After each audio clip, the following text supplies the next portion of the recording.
আজকে আমি রান্না করেছি চিকেন পকোড়া। প্রথমে একটা পাত্রে 200 গ্রাম মতো চিকেন কুচি কুচি করে কিমা করে নিয়েছি। তারপর পেঁয়াজ কুচি, কাঁচা লঙ্কা কুচি, আদা রসুন বাটা, সামান্য পরিমাণ হলুদ গুঁড়ো, গুঁড়ো লঙ্কা, জিরে গুঁড়ো, ধনে গুঁড়ো, সামান্য পরিমাণ লবণ।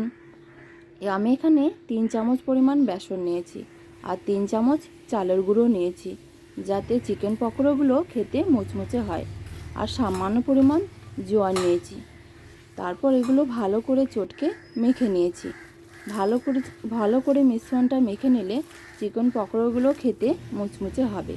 তারপর কড়াইয়ে সর্ষের তেল গরম করে চিকেন পকোড়ার মিশ্রণটা অল্প অল্প করে বলের মতো তৈরি করে তেলে ছেড়ে দিয়েছি।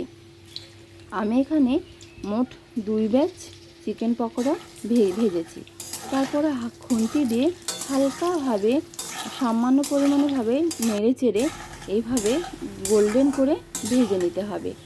গোল্ডেন ভাজা হয়ে গেলে তুলে নিতে হবে। তারপরে গরম গরম চায়ের সঙ্গে সার্ভ করতে পারেন চিকেন পকোড়া। আপনারা বাড়িতে অবশ্যই ট্রাই করবেন, কিন্তু কেমন হয়েছে কমেন্টস করে জানাবেন।